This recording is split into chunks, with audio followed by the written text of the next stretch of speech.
What's up guys? Samahan nyo kami. May pupuntahan kami na hindi namin alam kung saan kami dadaan.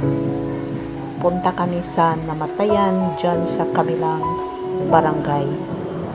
Pero this is our first time na dadaan dito sa tinatawag na Kalatian. Ayan. So, habang naglalakad kami, ito naman ang makikita ninyo sa aming dinadaanan. Ito ang mga kalatian na ginatawag. May kalabaw kaming nadaanan at may mga sapa kami na malabayan. Labayan. So, hinahanap namin kung saan dito ang aming dadaanan. Mayroong magsabi na dyan raw. Mayroong nagsabi na dito raw. So, ayan. Nandyan kami. Pupuntahan namin. Yan, may akyat baba kami dyan. Makyat kami dyan sa bukirin na yan. Habang nandyan kami sa bukirin, ayan o. Ayan ang makikita nyo. Ayan. Dadaan kami sa kakahuyan. Ano bang kakahuyan? Ayan. So, ayan na. Ayan na. Nandoon na yung isa.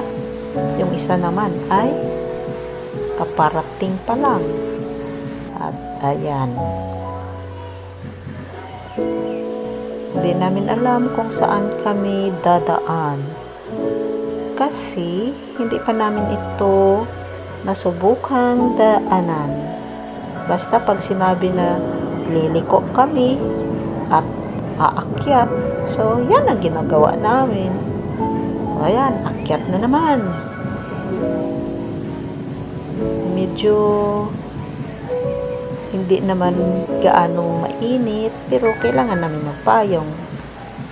Baka mangitim kami.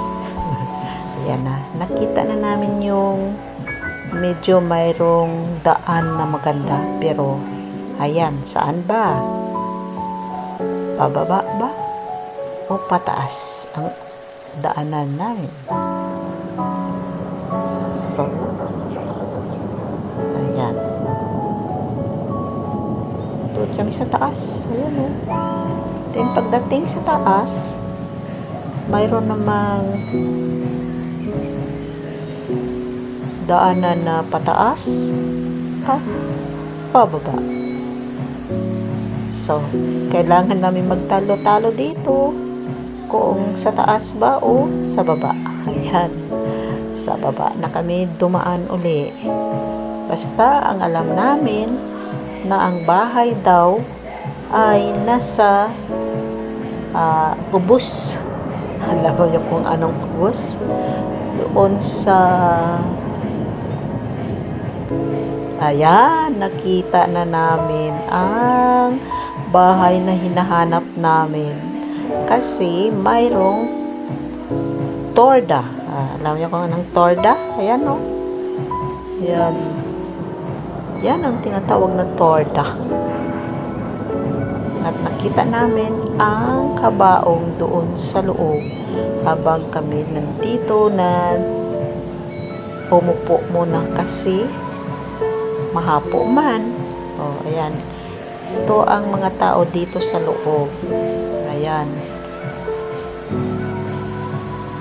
So, ayan, dito lang kami. Nang umuwi na kami, iba naman ang dinaanan namin. Doon kami dumaan sa ubos. Ubos na naman. Hindi na kami bumalik sa aming dinaanan. Kasi, alam na ng kasama namin na dyan daw sa doon sa ilalim, ayan o. Nandyan daw sila dumadaan pag nagdadala sila ng pagkain ng kanilang trabahador during day. Pag nagtanim sila o pag nagpaararo. Kasi nandyan daw sa pilapil na yon ang kanilang farm. So, andito na kami dumaan. Medyo okay na. Hindi na kami nagasughot-sughot sa mga kakahuyan. Ayan na. So, napag-isahan namin na dito kami dadaan kasi magpapakain na lang siya ng kanyang baboy.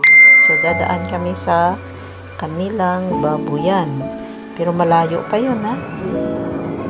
Okay, dito na kami sa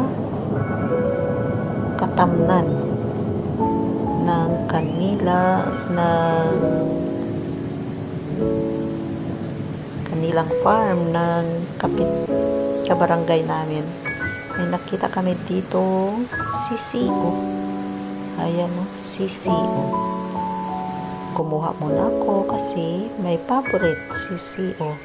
Sarap yan kainin. Then, ito na nilalakbay na namin o tinatahak na namin ang pilapil dito. Ayan. Yung mga palay na yan, hindi yan namunga. Double nila, second cropping.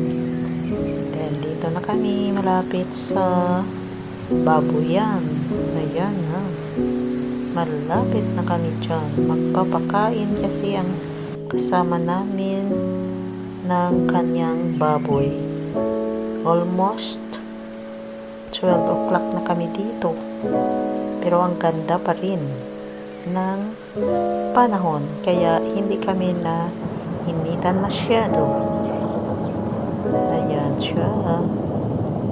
Malapit na kami dyan sa kanyang babuyan kung saan kami dumaan.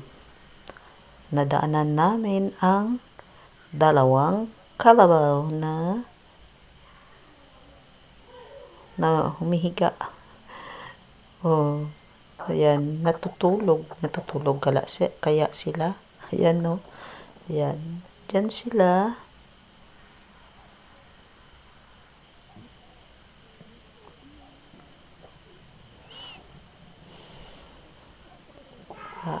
Nandito na kami. Ayan na. O, ayan na. Oh. Magpapakain na yan. Nag-dress to kill na siya. Nag-change attire. Dinagdagan ang attire. Para hindi siya madumihan habang siya nagpapakain ng kanyang mga baboy.